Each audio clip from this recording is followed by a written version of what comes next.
loves it. She's as connected to her grandkids. That's the thing, is you have to do it in a way that you kind of bridge gaps. Like my mom probably, if it just her and I on the phone, she may not have bought into it as quickly. But you get her grandkids on the phone, on Zoom, it's all over. She thinks she's right there with them. Those kids feel like they're right there with her. They teach her how to see this new world. And so you have to bridge those gaps. But yeah, I don't think it's as entrenched as we think it is. I think it's funny because I came from the Midwest, and with my family, we weren't very touchy, affectionate, or anything. And I came out here to the West Coast and married my wife, and her family, all huggers, all come in, So I went from not being that way to learning how to be okay with a lot of physical touching and hugging. And now it looks like I'm going to have to go back the other way. So. Well, you're going to help them learn how to do this. Rob wants to be in here. Let's let Rob in here. Hey, Joseph, thank you for being on today. It's an honor to have you. Appreciate you spending time with us. It's a blessing to have you here.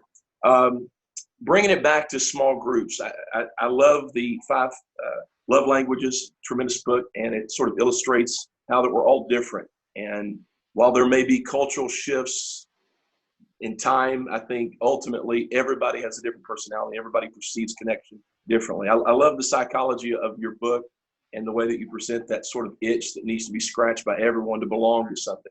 So here's my question. I don't know if you're familiar with Jack Hyles. Back in the 80s in Hammond, Indiana, had a church of over 100,000. Are you familiar with him? Yes. Yeah. And it always fascinated me and about the different ministries in the church. And he referenced them as small groups.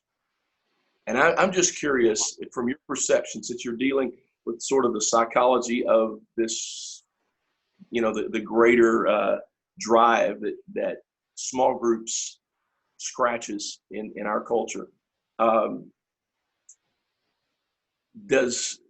Do small groups within the church, such as youth ministry, ladies ministry, men's ministry,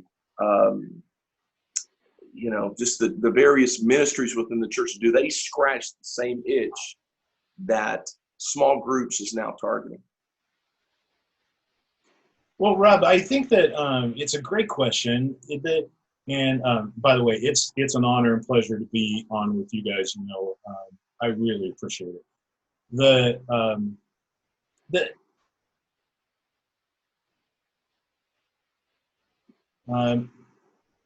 I have like 100 different answers in my head. That's what I'm trying to pick, the one that might be the most helpful. The one is, we have to decide, and we probably can't do that here, but what are your small groups targeting? That's a great question. And because the real answer is yes, any group can scratch the itch, and that's why people come and participate. They are scratching an itch of one of those 4 fundamental life searches.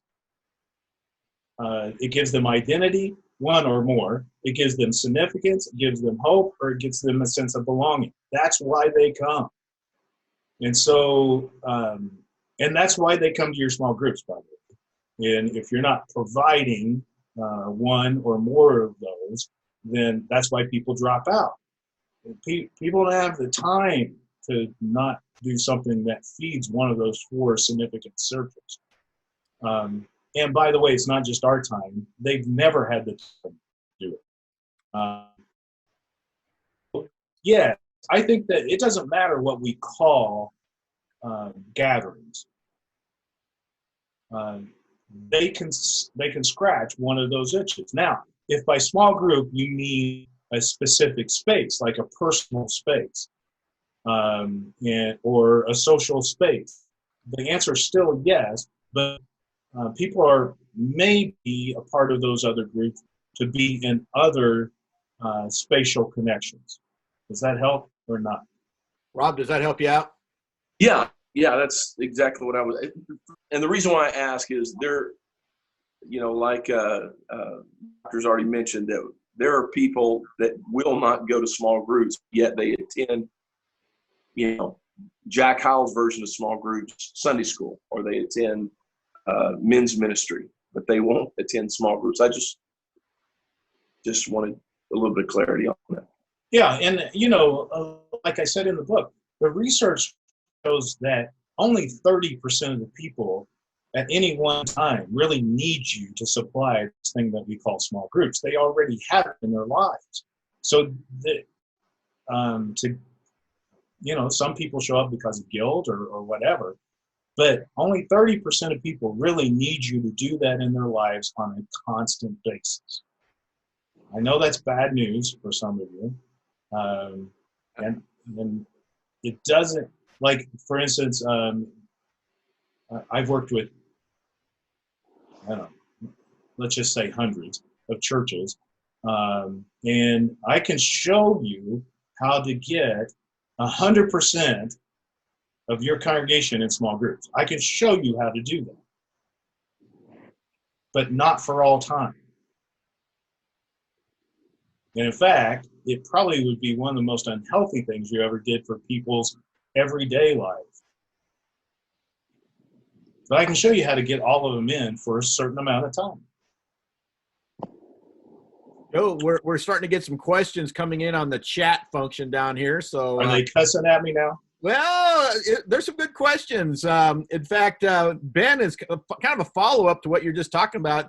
Ben was asking, is there a church you've seen do this belonging thing well? And I like the way he says belonging thing, just kind of general idea there, belonging thing. Do you know of churches that are doing this well that you could recommend as models for us to look at? I'm just going to pull a percentage out of my head, okay? There's no statistical data, but just intuition-wise. 90% of the churches that I go into are doing this well.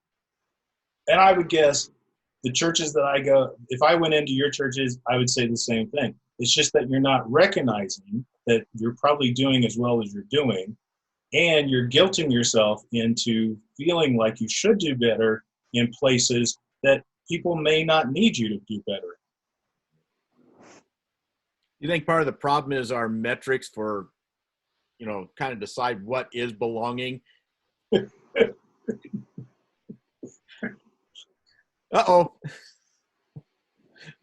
I'm trying to filter out what I really think is a part of the issue with that. Be at peace. Yeah. It's not your job to control people's lives. It's just not. And, God counts a lot more people than what we do. And that's a problem. Just read the whole Gospel of Matthew, for instance. Matthew's main question is, who belongs and who doesn't? Right. He starts off wondering about this family tree where Jesus comes from. And it's almost as you can just see him throwing up his hands going, I don't get it. But if you read Matthew in context of him asking, he asks all the time, the way he tells the Jesus story. It's who belongs and who doesn't. And Jesus was asked this question, right? And this is the best answer of all time, I think. So Jesus is asked this question. Good teacher, who is my neighbor? Remember this story? Mm-hmm. And this is the one time in all of the Gospels that Jesus could have said, your neighbor is the person that you live with, that you spend daily prayer with, that you help on, that you're in discipleship group. He could have said all kinds of wonderful things, but he didn't. He chose to say a neighbor is a one-time episodic helping friend. One time, stranger, episodic, not forever, friend.